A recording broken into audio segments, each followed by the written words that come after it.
सदगुरु जोगी पीर धाम से गुरु प्यारी सत्संगत को जय बाबा जी की कहते हुए गुरु पूर्णिमा पर्व पे जानेंगे गुरु की शरणागति का क्या मतलब होता है। ये शरणागति की जो सीढ़ी है जिसमें 6 डंडे रहते हैं, 6 से शरणागति बना। वो जो 6 डंडों को पार कर जाए जीते जी वो जीवन मुक्त हो जाता है, गुरु से सतलोक सचखंड की टिकट ले जाता है और अपने प्रारब्ध के हिसाब से फिर जो उसका जीवन बचा है वो आनंद में मस्ती में उसको प्रसाद समझ के कि अब यहाँ भी गुरु जी के साथ हैं और आगे भी उनके साथ ही रहना है, इसलिए जीवन सफल हो गया। जिस मरने से लोग डरे मेरे मन आनंद मरने से तो मिलेंगे मरवा आनंद के। अब मर के भी उनके लोक में उनके साथ, यहाँ भी उनके साथ, तो अब सुख शांति प्रेम आनंद मौज मस्ती ये इससे भरा हुआ जीवन हो जाता है। तो भगवान को पाने के लिए 3 रास्ते हैं। पहला कर्म धर्म मार्ग, दूसरा ज्ञान योग मार्ग, तीसरा भक्ति। इसी भक्ति मार्ग को प्रेम मार्ग कहते हैं, या समर्पण या शरणागति मार्ग कहते हैं। जैसे पानी को H2 वाटर जल नीर कहते हैं। तो कर्म धर्म का मार्ग में तो कर्म कांड होता है, उसमें 4 वर्ण होते हैं कि ब्राह्मण ये करे, क्षत्रिय ये करे, शूद्र ये करे, वैश्य ये करे और गृहस्थ ये करे, सन्यासी ये करे, ब्रह्मचारी ये करे, जो जंगल में करेंगे वनप्रस्थ वो ये करे। ये कर्म धर्म मार्ग होता है। 80,000 श्लोकों का विधि निषेध का इसमें पालन करना पड़ता है। तो ये कलयुग में करना नामुमकिन है, और युगों में सतयुग में अगर कोई कर भी लेता था तो बस उसको स्वर्ग तक ही वो जा सकता है, फिर नर्क फिर 84 लाख में भटकेगा। तो ये तो पहली बात बंदे की सोच समझ से बाहर की बातें हैं सारी। अगर वही कर भी ले उसका रिजल्ट फिर से जरूर का कोई फायदा नहीं। अब दूसरा ज्ञान और योग। तो ज्ञान मार्ग में और योग मार्ग ये उससे भी डिफिकल्ट है। योगी को यम नियम आसन प्राणायाम प्रत्याहार धारणा ध्यान समाधि, तो इसमें बड़े बड़े नियम होते हैं। यम के 10 नियम, नियम के 6 नियम के जैसे शांत दांत के मन शांत हो, इंद्रियां शांत हो, फिर तुम किसी ब्रह्म ज्ञानी के संत के प्रवचन पे बैठ सकते हो। ऐसे नहीं। तो अगर तुम्हारा पहले ही मन शांत है, इंद्रियां शांत है, तो फिर तुम्हें प्रवचन सुनने की जरूरत नहीं है। लेकिन वहाँ बड़े बड़े रूल होते हैं चेला चीली बनने के और फिर प्रवचन सुनने के। तो ज्ञानी बनना या योगी बनना, यम के 10 नियम होते हैं, उसमें कभी भी झूठ नहीं बोलना, अपने ब्रह्मचार्य का पालन करो, फिर मिथ्याचार कम खाओ और रोटी पानी के लिए जगह रखी है, हवा के लिए जगह रखो शरीर में। तो प्राणायाम रोज एक्सरसाइज करो, शम दम, ऐसे बड़े बड़े रूल ज्ञान योग में होते हैं। किसी भी एक साधन में बैठ के आसन में भक्ति करो, उसमें तुम्हारी टांगे नहीं सोनी चाहिए, उसमें तुम्हें सुस्ती नहीं पड़नी चाहिए।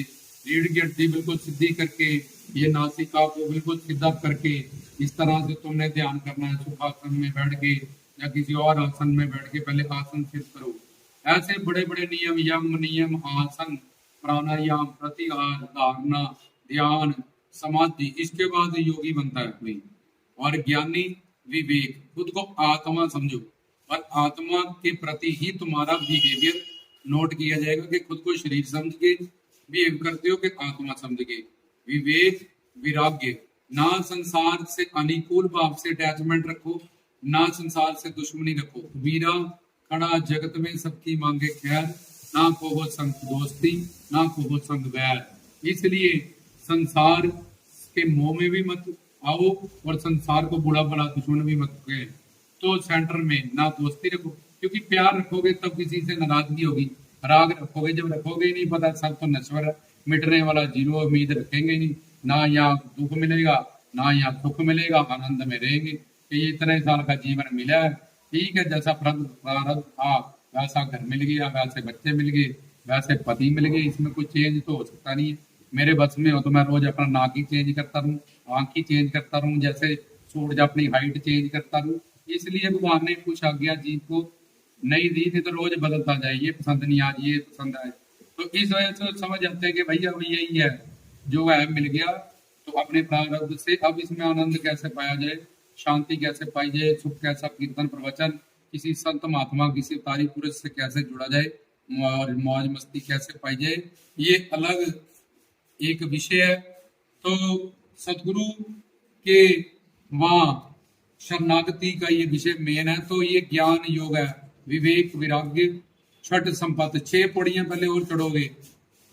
शांत दांत प्रति तितिक्षा मुमुक्षु, तो ये बड़ी बड़ी बातें हैं, पर तुम्हें सिर्फ कोर्स बताने जा रहा है कि अगर तुम ज्ञानी बनने जाते हो कि मैंने ज्ञानी बनना है तो ये पौड़ियां तुम्हें पार करनी। मुमुक्षुत्व, जैसे मछली पानी के बिना तड़पती है, ऐसे मुक्ति पाने के लिए कि मैंने और जन्म नहीं लेना अब इसके बाद, इस तरह से तुम्हें तड़प होनी चाहिए। इसको मुमुक्षुत्व कहते हैं। मुमुक्षुत्व, निध्यासन, समाधि, 8 पौड़ियां ज्ञान की 8। तो ये तो कलयुगी जीव के लिए नामुमकिन से भी नामुमकिन है, इसलिए कर्मकांड का भी रास्ता बंद है, ज्ञान योग। अब बचा भक्ति मार्ग, मतलब कि 9 भक्ति, उसमें भी भक्त बनना पड़ता है। श्रवण, मनन, कीर्तन, पाद सेवन, वंदन, अर्चन, दास से साक्ष्य, आत्म निवेदन, ये भक्तों की भक्ति होती है 9 तरह की। तो ये भी कलयुगी जीव नहीं कर सकता। तो इसी भक्ति का पर्यायवाची शब्द है प्रेम, समर्पण, शरणागति, सेवा। उसमें 6 पौड़ियां हमें पार करनी होती हैं। कोई पूर्ण सतगुरु हमें जब मिल जाए तो ना हम भक्ति मार्ग में भक्त बन सकते हैं, ना ज्ञानी बन सकते हैं, ना योगी बन सकते हैं। अगर कर्म कांड करेंगे उसका भी फल नश्वर है। तो हमें भगवान मिल गया गुरु के रूप, ब्रह्मा विष्णु शंकर के रूप, अल्लाह भाई गुरु के रूप। अब एक ही मार्ग बचा, उनकी सेवा का, उनकी शरणागति का। क्योंकि किसी भी जब तक पट पूजा से जो हमारे पास सारा सामान है वो काल माया के अधीन है, और जिसको पाना है वो काल माया से परे है।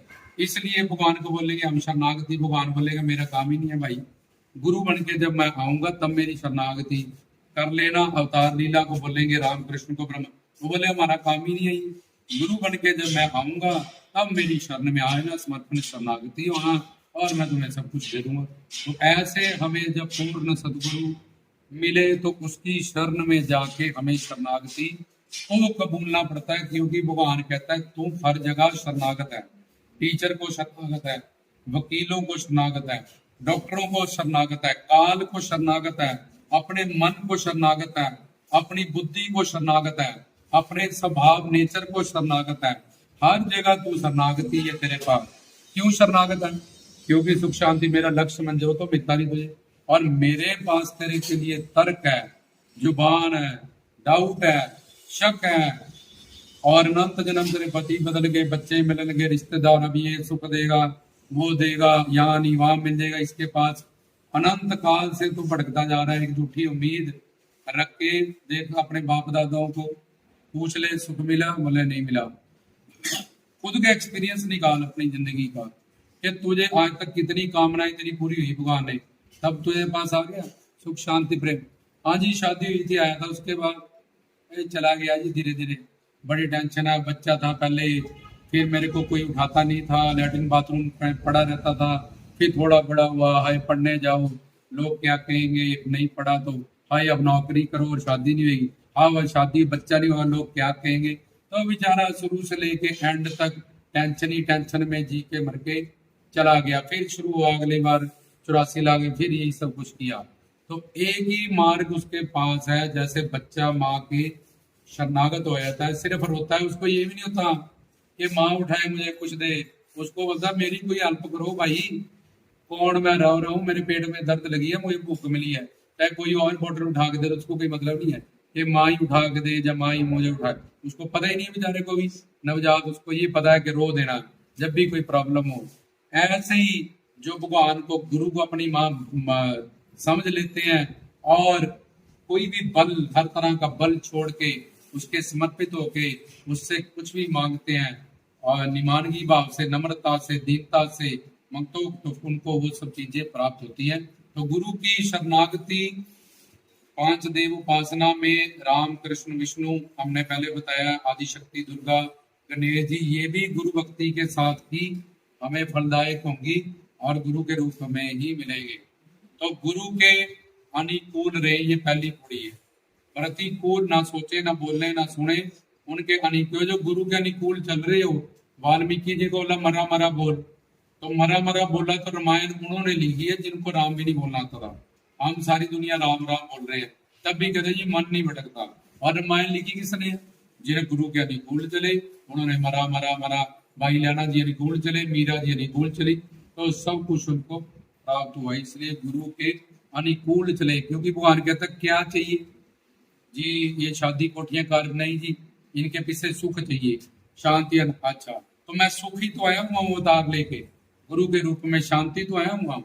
महात्मा तो रस तो तेरे सामने आया हूँ, मैं अवतार लेके, मेरे तो खिलाफ सोचती है। और ये मंदिर मूर्तियों को जाके ये सब कुछ और कहते हैं मुझे आनंद मिल जाए, शांति मिल जाए, सुख मिल जाए और आराम मिल जाए, मैं रस मिल जाए, तो ये कैसे मिलेगा? मेरे ही खिलाफ तो वो सोचती है, बोलती है, बुद्धि चलाती है, और फिर मूर्तियों में जाके, दरगाहों में जाके, मंदिर मस्जिद गुरुद्वारों में सुख शांति प्रेम आनंद बोलती। तो आग के पास आने से गर्मी बढ़ती है, दूर जाने से ठंड बढ़ती है। तो मेरे पास आने वाले काम कर, ना कि मेरे से दूर। आए बड़ी ठंड है, आए बड़ी ठंड है, मैं तो ठर गया, रजाई लाओ, ये दूर जा रही है। निक चाहिए तो पास आ, अनुकूल चल जाना। दिल्ली है, मैंने तो दिल्ली जाना था जी, वहां ये देखने लाल किला, मैं चली जम्मू, ये तो वैष्णो देवी आ गई, तो तू अनुकूल चली हुई है, और जाना तूने लाल किले, पहुंची तू कटरे वैष्णो देवी। तो इसलिए अनुकूल अपने मन के, बुद्धि के, पति के, बच्चों के, हर जगह अनुकूल है। ऐसे ही भगवान कहता है मेरे भी अनुकूल चल, क्योंकि तू सबके अनुकूल चलती है। तो ये पहला जो पौड़ी है, गुरु के अनुकूल रहना।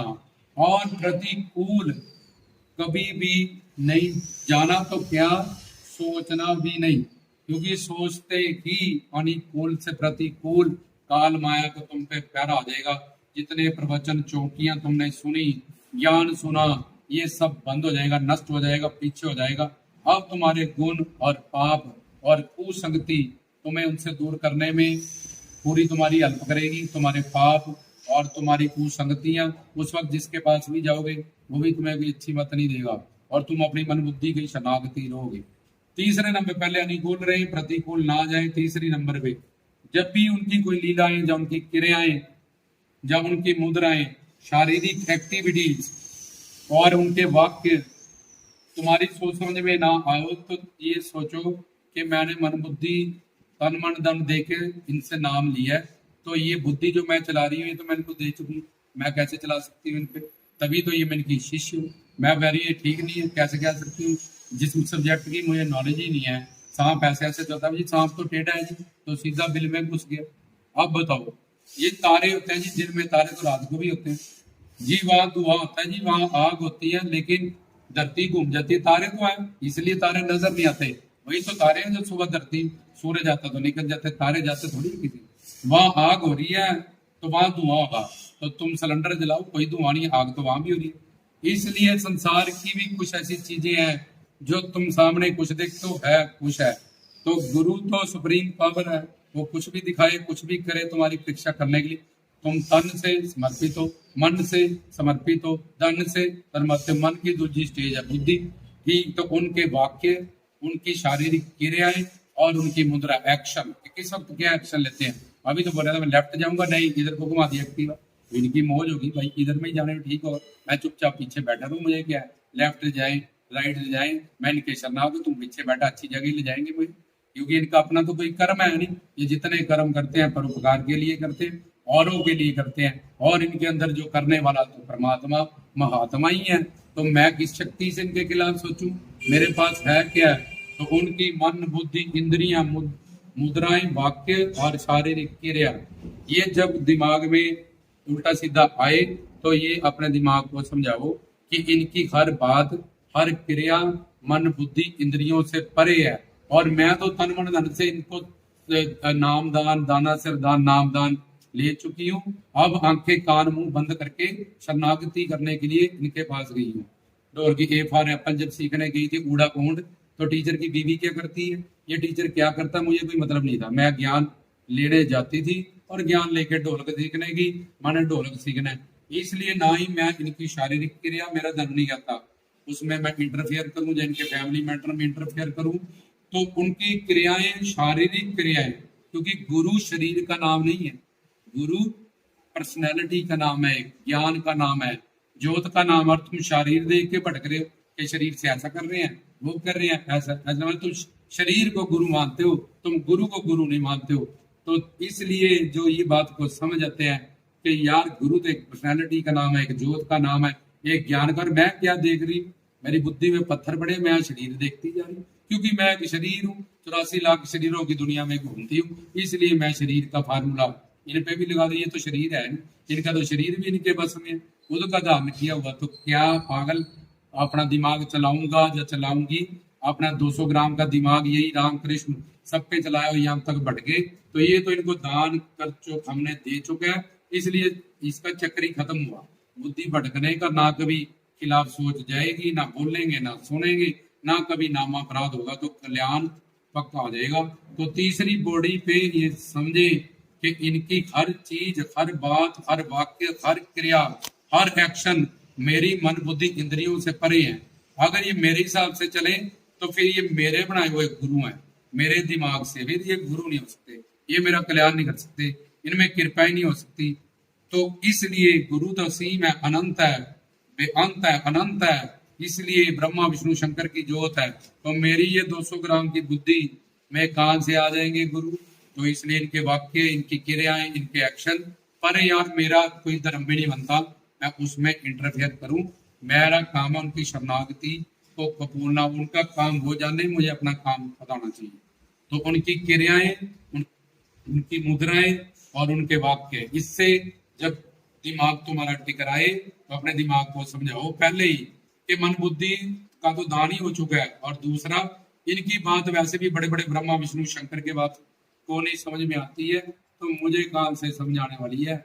मेरी इंद्रियां तो आंख में मुझे दिखाई नहीं देता और चील को दिखाई देता है, कुत्ते का नासिका, मेरी नासिका किसी बुद्धि से मैं बुझ जाती हूँ, क्या खाया मैंने, क्या पहना, क्या बोला, और ये बुद्धि से मैं भगवान को बड़े गुरु को समझने चली हूँ। लानत है, धिक्कार है मेरे पे। तो ये तन मन धन की शरणागति को याद करें और उनकी मन बुद्धि से परे है उनकी हर एक्टिविटी, इस बात का तीसरी बॉडी पे ज्ञान रखे। अगर अब तुमने यहाँ तक आधी पौड़ी पार कर ली तो अनुकूल भी रहे, प्रतिकूल नहीं सोचा और ये बात सोची, तो चौथे नंबर पे ये मेरी रक्षा करेंगे, क्योंकि ये विष्णु है, मैं इनके अनुकूल हूँ, शरणागति में चल रही हूँ यहाँ तक।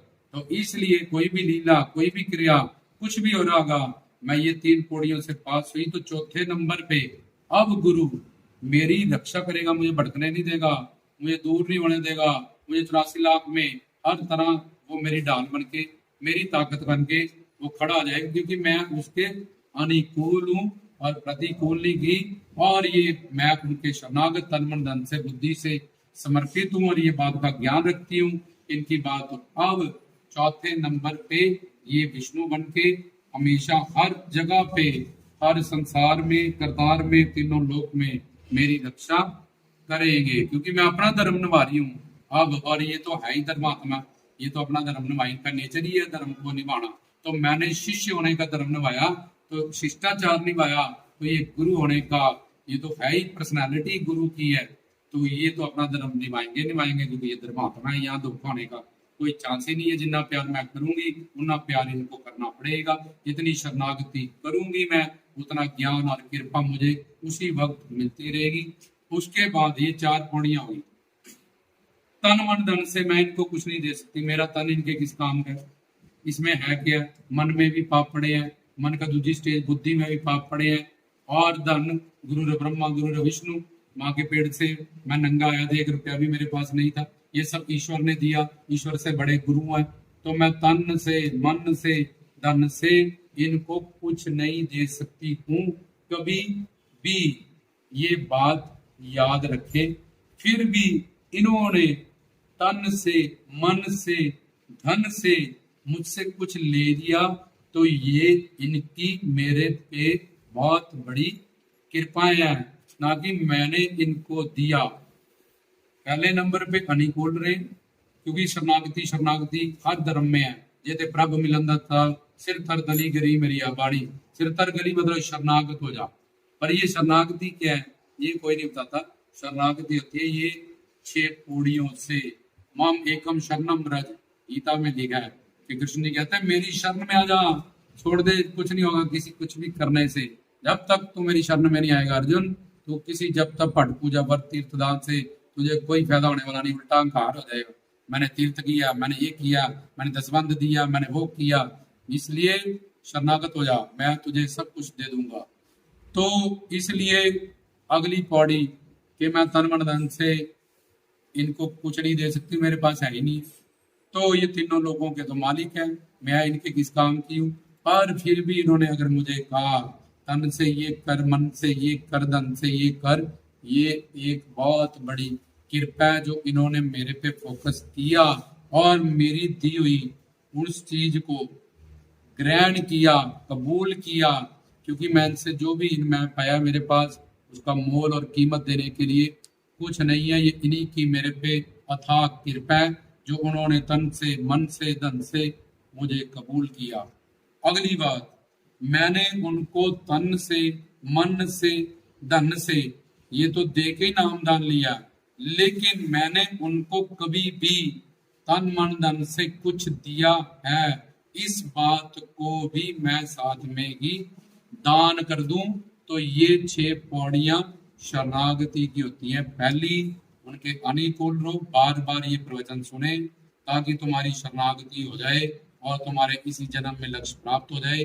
और ये गुरु पूजा का ही महीना चल रहा है, गुरु पूर्णिमा का ये एक महीना जो होगा, गुरु की सेवा करने से अपनी गलतियां को बख्शाने के लिए, उनके हुक्म में आज्ञा का पालन करके उनको उनकी खुशियां प्राप्त करने के लिए होता है। सारी सृष्टि गुरु की पूजा करती है। तो अपने पूर्ण सतगुरु की ये प्रवचन सुन के, ये जितने प्रवचन है पूर्ण सतगुरु की है, तो ये 6 पौड़ियां तुमने करनी है।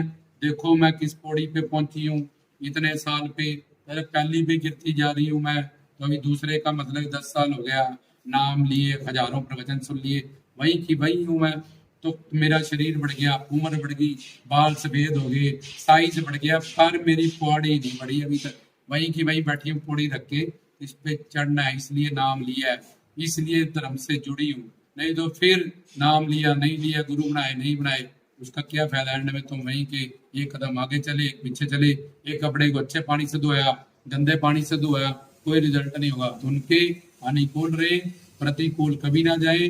उनके वाक्यों पे, उनकी शारीरिक क्रियाओं पे, उनके एक्शन पे कभी अपना दिमाग ना चलाएं, और मन बुद्धि इंद्रियों से वो परे है, उनकी हर बात, हर सोच।